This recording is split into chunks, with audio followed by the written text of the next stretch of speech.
అమ్మా, ఇతడికి brain tumour అనే వ్యాధి ఉంది. ఈ వ్యాధిని నయం చేయాలంటే ఆపరేషన్ చేయాల్సి వస్తుంది. ఆపరేషన్ కోసం 3 లక్షల వరకు ఖర్చవుతుంది. డబ్బు కట్టి ఆపరేషన్ చేయిస్తేనే ఈ మనిషి నీకు దక్కుతాడు, లేదంటే చనిపోయే అవకాశం ఉంది. అది ఒక అందమైన పల్లెటూరు. ఆ పల్లెటూరులో ఉన్న ప్రజలంతా వ్యవసాయం చేస్తూ తమ జీవనాన్ని కొనసాగిస్తున్నారు. ఒకరికొకరు సాయం చేసుకుంటూ కలిసిమెలిసి ఉంటారు. అదే ఊళ్ళో రామయ్య, సుజాత అనే 2 భార్యాభర్తలు కాఫీ హోటల్ పెట్టుకొని తమ జీవనాన్ని కొనసాగిస్తున్నారు. రామయ్య చాలా అమాయకుడు, అలాగే మతిమరుపు. ఎవ్వరు హోటల్కొచ్చినా అరువిచ్చి డబ్బులు అడగటం మర్చిపోతుంటాడు. కాఫీతో పాటుగా తెల్లవారి రోజూ టిఫిన్ కూడా చేసేవాళ్ళు.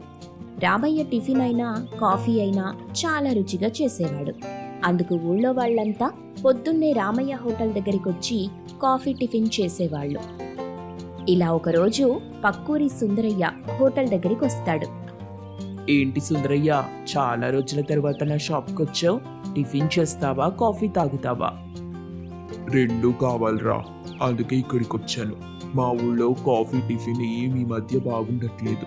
నువ్వు తయారు చేసే కాఫీ టిఫిన్ బాగుంటుందని మీ ఊళ్ళో వాళ్ళ దగ్గర విన్నాను, అందుకే వచ్చాను అని సుందరయ్య అక్కడే టిఫిన్ చేస్తాడు. టిఫిన్ ఎలా ఉందిరా? చాలా రుచిగా అద్భుతంగా చేసావురా. నీలో కూడా ఇంత ప్రతిభ ఉందని నేను అనుకోలేదు. అయినా టిఫిన్ కాఫీ మొత్తం ఎంత డబ్బులు చెప్పు? టిఫిన్ కాఫీ 2 కలిపి ఓ 50 రూపాయలు. కానీ నువ్వు నాకు బాగా తెలిసిన వాడివి కాబట్టి 30 రూపాయలు ఇస్తే చాలు. 50 రూపాయలా? మా ఊళ్ళో టిఫిన్ కాఫీ 2 కలిపి 30 రూపాయలకే ఇస్తున్నారు. ఇదిగో 20 రూపాయలు తీసుకో, మిగతా 10 రూపాయలు అరువు. ఈసారి నేను వచ్చినప్పుడు ఇస్తానులే. రామయ్య సుందరయ్య ఇచ్చిన 20 రూపాయలు తీసుకున్నాడు. అలా ముఖపరిచయం తెలిసిన వాళ్ళకి అరువిస్తూ ఉంటాడు. ఇలాగే బాగా తెలిసిన వాళ్ళకి టిఫిన్ కాఫీ తక్కువ డబ్బులకి అమ్మేవాడు. అలా అరువివ్వటం వల్ల, తక్కువ డబ్బులకి అమ్మటం వల్ల ఊళ్ళో ఉన్న వాళ్ళందరితో పాటు పక్కూళ్ళో ఉన్న వాళ్ళు కూడా రామయ్య హోటల్ దగ్గరే టిఫిన్ కాఫీ కొనేవాళ్ళు. రామయ్య చిన్న చంటి పిల్లాడితో సహా అరువిచ్చేవాడు. ఇలా కొన్ని రోజులు గడుస్తున్నాయి. తన కూతురు పట్నంలో చదువుతుంది. కాలేజ్ ఫీజు కోసం ఊరొస్తుంది. ఏవండి, మన లతాకి కాలేజ్ ఫీజు కట్టమని టీచర్స్ ఇంటికి పంపించారు. ప్రస్తుతం 10,000 కట్టమంటున్నారు. రేపే వెళ్ళిపోతుంది. డబ్బులు ఇవ్వండి. 10,000 అంటూ ఇప్పటికిప్పుడు అడిగితే ఎక్కడి నుండి తీసుకురావాలి? నా దగ్గర ఇప్పుడు లేవు. ఎవరి దగ్గరైనా అప్పు తీసుకో. అందరికీ డబ్బులు అరువిస్తూ వేరే వాళ్ల దగ్గర అరువు తీసుకోమంటున్నారేంటి? ఇదెక్కడి న్యాయం చెప్పండి? మీ అమాయకత్వం వల్ల, మతిమరుపు వల్ల హోటల్ దగ్గరికి తెలియని వాళ్ళొచ్చినా అరువిస్తూ హోటల్ నడుపుతున్నారు. ఇలా నడపడం వల్ల మనకొచ్చే లాభమేం లేదు. ఏదో ఒక రోజు మనకి తెలియకుండానే అప్పుల పాలైపోతాం. అప్పుడు మీకు జ్ఞానోదయం కలుగుతుంది. చేతులు కాలిన తర్వాత ఆకులు పట్టుకుంటే ప్రయోజనమేముండదు. ఏం చేస్తారో తెలీదు. అరువు తీసుకెళ్లే వాళ్ళందరి దగ్గరికి వెళ్ళి డబ్బులు వసూలు చేసి తీసుకురండి. రామయ్య మతిమరుపు వల్ల ఎవరికిచ్చాడో ఎంతిచ్చాడో గుర్తుండదు. గుర్తున్న వాళ్ళ ఇంటికి వెళ్ళి అడిగితే ఇప్పుడు మా దగ్గర డబ్బులు లేవు, తర్వాత ఇస్తామని చెప్పి పంపించేస్తారు. రామయ్యకి ఏం చేయాలో తెలియక సతమతపడుతూ ఇంటికొస్తాడు. రామయ్యని చూసి, ఏంటండి, డబ్బులు జమయ్యాయా? డబ్బులు జమవ్వలేదు సుజాత. ఎవరిని అడిగినా తర్వాత ఇస్తాం, ఇప్పుడు లేవని చెప్తున్నారు. మీ వాలకం చూస్తేనే నాకు అర్థమైందిలేండి, డబ్బులు తీసుకురాలేదని. డబ్బులు అరువివ్వడం తెలుసు గాని వాళ్ల దగ్గర ఎలా వసూలు చేయాలో మీకు తెలీదు. మీలాంటి అమాయకుడికి నన్ను అంటగట్టి పెళ్లి చేశారే, వాళ్లననాలి మా అమ్మా నాన్నల్ని. రూపాయి మన చేతిలో ఉన్నప్పుడే వినియోగించుకోవాలి. అప్పుడే దాని విలువ తెలుస్తుంది. అదే రూపాయి మన చేతిలో లేనప్పుడు మన స్థాయి కూడా తగ్గిపోతుంది. ఇప్పుడు మనకి ఊళ్ళో అప్పిచ్చే వాళ్లే లేరు. అది అర్థం చేసుకుని ఇప్పటికైనా మించిపోయిందే ఏం లేదు. అలా అందరికీ అరువివ్వకుండా మంచిగా హోటల్ని నడపండి అంటూ కొన్ని చివాట్లు పెడుతుంది. సుజాత దగ్గర ఉన్న బంగారు చెవి కమ్మలమ్మి 10,000 రూపాయలు తెచ్చి లతా కాలేజ్లో ఫీజు కడుతుంది. కొన్ని రోజులు ఇలా గడుస్తాయి. రామయ్య ఎప్పటిలాగే అందరికీ అరువులిస్తాడు. రామయ్య చేసే వ్యాపారంలో ఏమాత్రం మార్పు కనిపించదు. హోటల్లో బేరం ఎక్కువగానే ఉన్నా డబ్బులు మాత్రం కనిపించవు. ఆ డబ్బుల కోసం రోజూ సుజాత రామయ్యతో గొడవ పడుతూనే ఉంటుంది. సుజాత గొడవ పడటం ఆపదు. రామయ్య అరువులివ్వటం కూడా ఆపడు. సుజాత తన మనసులో, ఎలాగైనా హోటల్లో ఈ అరువివ్వడం మాన్పించాలి.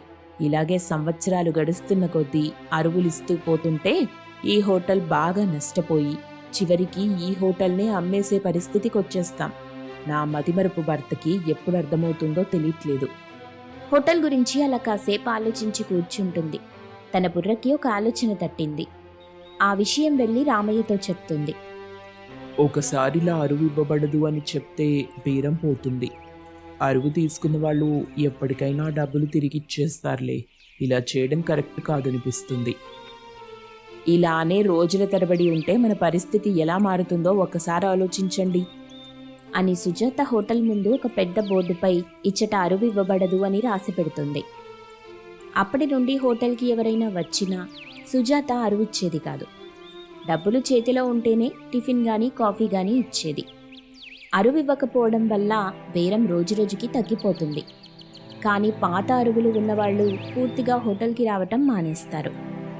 కొన్ని రోజులు అలా గడుస్తున్నాయి. రామయ్య ఆరోగ్యం చాలా దెబ్బతింది. కొన్నాళ్లు హోటల్ మూసివేస్తారు. రామయ్యని ఆసుపత్రికి తీసుకెళ్తారు.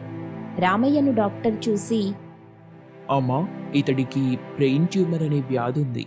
ఈ వ్యాధిని నయం చేయాలంటే ఆపరేషన్ చేయాల్సి వస్తుంది. ఆపరేషన్ కోసం 3 లక్షల వరకు ఖర్చు అవుతుంది. డబ్బు కట్టి ఆపరేషన్ చేయిస్తేనే ఈ మనిషి నీకు దక్కుతాడు, లేదంటే చనిపోయే అవకాశం ఉంది. ఎంత డబ్బైనా పర్వాలేదు, నా భర్తను కాపాడండి అంది సుజాత. మీరింకా ఎక్కువ ఆలస్యం చేయకండి, సమయం లేదు. రేపే ఆపరేషన్ చేస్తాం. 3 లక్షల డబ్బు తీసుకొచ్చి జాయిన్ అవ్వండి అని చెప్పి వెళ్ళిపోతాడు. విన్నారా అండి? 3 లక్షలు కావాలంట.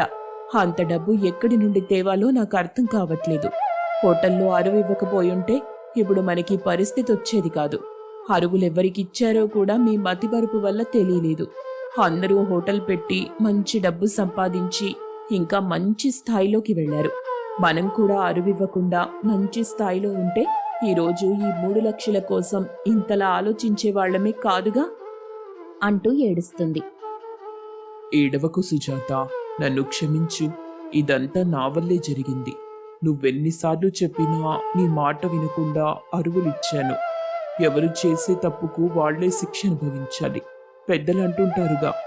అందుకే నేను ఈ విధంగా అనుభవిస్తున్నాను అని ఇద్దరూ బాధపడుతుంటారు. సుజాతకి ఏం చెయ్యాలో తెలియక వెంటనే ఆ ఊరి సర్పంచ్ రంగారావు దగ్గరికి వెళ్ళింది. అయ్యా నమస్కారం. కాఫీ హోటల్ రామయ్య భార్యని. నా పేరు సుజాత. నా భర్త ఆరోగ్యం గత కొద్ది రోజుల నుండి ఏం బాగోలేదు. మేము నడిపే హోటల్ని కూడా మూసివేశాం. 3 లక్షలు కడితేనే అతను ప్రాణాలతో మిగులుతాడు, లేదంటే చనిపోయే అవకాశం ఎక్కువగా ఉందని డాక్టర్లు చెప్తున్నారు. హోటల్ నడిపేటప్పుడు నా భర్త రామయ్య ఊళ్ళో ఉన్న వాళ్ళందరికీ అరువులు ఇచ్చేశాడు. నా భర్తకి మతిమరుపు ఉండటం వల్ల ఎవరికిచ్చాడో గుర్తులేక చెప్పలేకపోతున్నాడు. ఇప్పుడు నాకు డబ్బు అవసరం. మీరే ఎలాగైనా ఆ డబ్బులు తిరిగి మాకు వచ్చేలా చెయ్యండి అంటూ ప్రాధేయపడుతుంది. అమ్మా సుజాత, నువ్వేం భయపడకు. ఆ డబ్బులు ఎలాగైనా నేను తెప్పిస్తాను. నా మీద నమ్మకం పెట్టుకో. నువ్వు బాధపడకుండా ధైర్యంగా ఇంటికెళ్ళు. ఆ డబ్బులన్నీ జమ చేసి నేనే స్వయంగా మీ ఇంటికి వచ్చి ఇస్తాను అని ధైర్యం చెప్పి పంపిస్తాడు. రంగారావు సాయంత్ర సమయంలో ఊరి ప్రజలందరినీ రచ్చబండ దగ్గరికి పిలిపించి, మనూరి కాఫీ హోటల్ యజమాని రామయ్య అనారోగ్యంతో బాధపడుతున్నాడు. రామయ్యకి ఎవరెవరు అరువులున్నారో వాళ్ళందరూ డబ్బులు ఇచ్చేయండి. డబ్బులు ఇవ్వకపోయినా వాళ్ళకి కఠినమైన శిక్ష వేస్తాను అని బెదిరించగానే ఎవరెవరు అరువు తీసుకున్నారో అందరూ డబ్బులు ఇచ్చేస్తారు. వాళ్లతో పాటు మరికొందరు కూడా వాళ్లకు తోచినంత డబ్బుల్నిచ్చి సాయం చేస్తారు.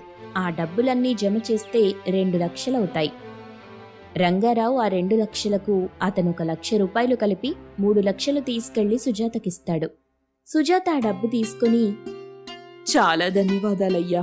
నా భర్త ప్రాణాల్ని కాపాడుతున్న దేవుడు మీరు. మీ రుణం ఎప్పటికీ తీర్చుకోలేను అంటూ కంటతడి పెట్టుకుంది. సుజాత, రంగారావు, రామయ్య ముగ్గురూ కలిసి హాస్పిటల్కి వెళ్లి రామయ్యకి ఆపరేషన్ చేయిస్తారు. రామయ్య వారం రోజుల తరువాత హాస్పిటల్ నుండి తిరిగి ఇంటికొచ్చేస్తాడు. అలా కొన్ని రోజులు గడుస్తాయి. రామయ్య ఆరోగ్యం రోజురోజుకి మెరుగుపడింది. రామయ్య సుజాత ఇద్దరూ కలిసి మళ్లీ కాఫీ హోటల్ ప్రారంభిస్తారు. ఇలా రామయ్య హోటల్లో కాఫీలు టిఫిన్లు అమ్ముకుంటూ ఈ స్థాయికి వెళ్లి తమ జీవితాన్ని కొనసాగారు. ఇలా ఆ పల్లెటూళ్ళలో ఎవరికైనా ఆరోగ్య సమస్య వచ్చినా, బాగా ఆపదలో ఉన్నా అందరూ కలిసి డబ్బు జమ చేసి సాయం చేస్తారు. ఊళ్ళో ఉన్న ప్రజలందరూ కలిసి సంతోషంగా జీవితాన్ని గడుపుతారు.